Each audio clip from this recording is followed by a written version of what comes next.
Hey, whoever's watching, this is my first time doing this. I do not know how these work. Someone please help.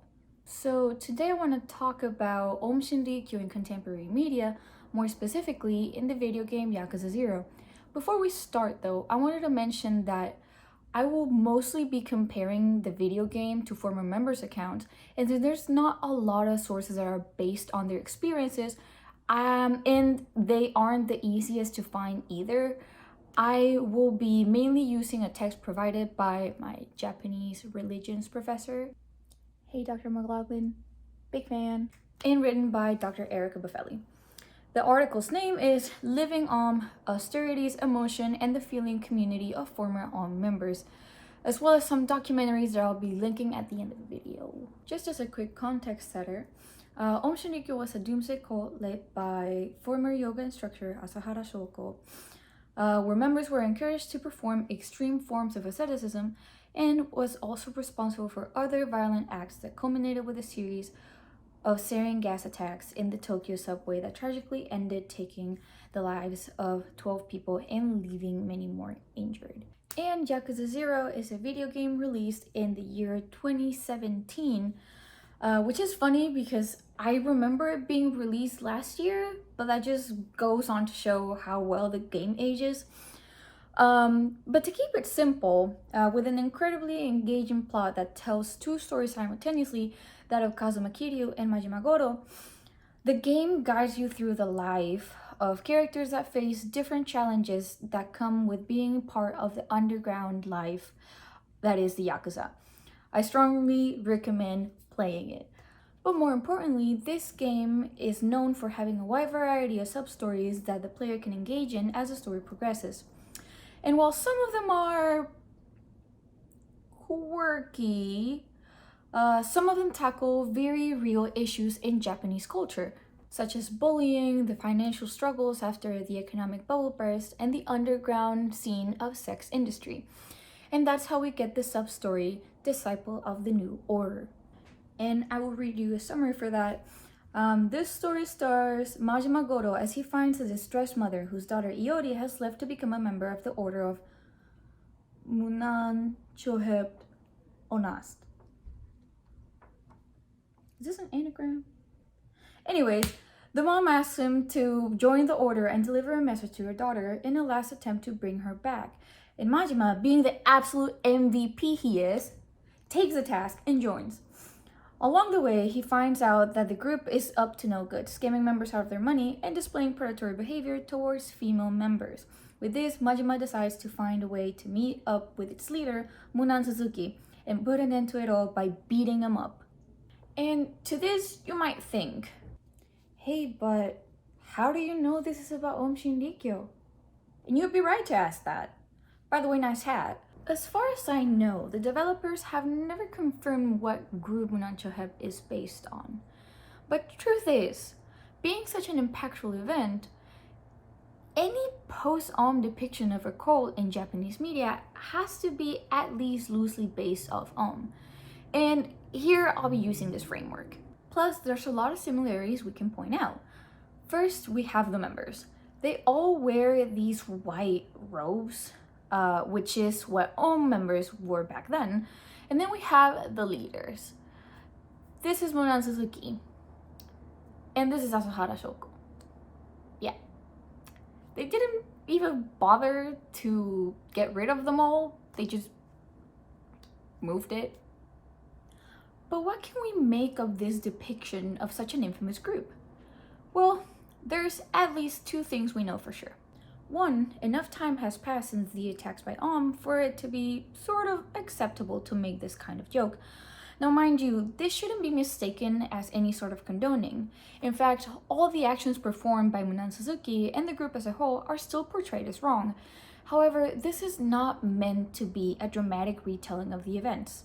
For instance, when Majima is trying to join the order, he's guided into the headquarters and is greeted with the sight of a big group practicing their meditations, and this is what they do.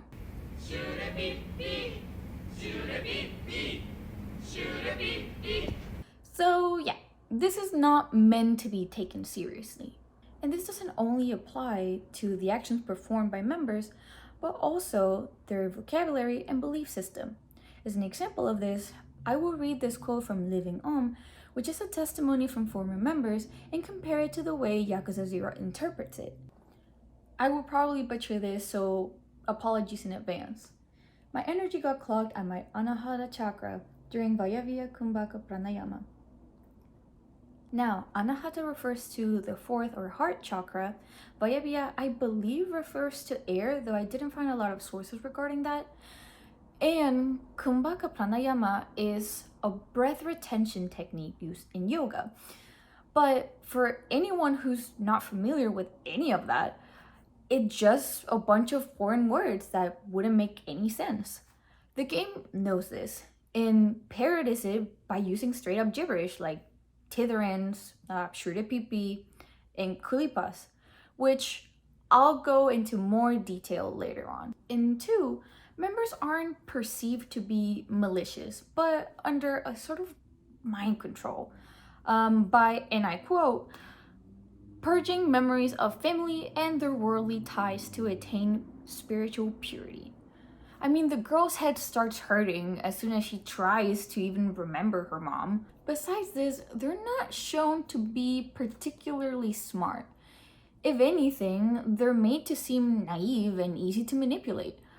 A weakest link sort of deal. However, this depiction ignores a crucial detail, and that is that the people that were commonly recruited by Aum Shinrikyo were well-educated people, from college students to rocket scientists and doctors that willingly enter the group due to the crushing social expectations placed upon them. Not only that, but contrary to their depiction in most media, a significant number of women join Aum to gain some sort of agency in a society that wished to push them into marriage, motherhood, or office lives. In Buffelli's text, Ueda Naoko recounts during an interview that years after the attacks, she was talking to a woman her age during a social gathering, and as the woman was talking about her life as a wife and mother, Ueda realized that she never would have wanted that for herself. Though I do believe it's important to think about how much of this is an exaggeration and how much of it actually happened. Let's take Kulipas as an example. And please stay with me for this one. Kulipas are some sort of spiritual token in the game that can be attained by practicing Shurapipi, which is a form of meditation, and by paying titherans, by rinchos. One rincho being 100,000 yen. Now, this would sound ridiculous in the context of the game until you realize that this kind of was an actual thing.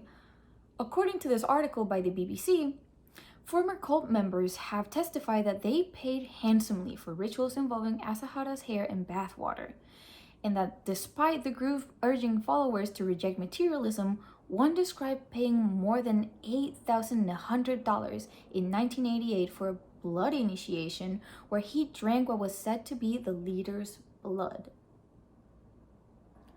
And even though the actions performed by the Order of Munanchohep Onast are not as extreme, those of Aum Shinrikyo were, led by a manipulative and self-centered individual, and we must not forget that. And as goofy as it is though, let's not dismiss this depiction just for being a parody either, because this comes to reflect the sheer impact Aum left in the Japanese subconscious as a phenomenon that even more than 20 years later is still being talked about and depicted in media. And just as a final thought, I think there's one last thing worth mentioning. In this reality, the sarin gas attacks never happen. This is a world where Majima beats the absolute hell out of Munan Suzuki and ends up sending him to jail. And that left me wondering, is there a way this could be interpreted as a tactic to regain agency? The power to avert this horrifying event, the one stolen by Asahara Shoko on that fateful day of 1995. Please let me know what you think. Thank you. ダメだねダメよダメなのよあんたが好きです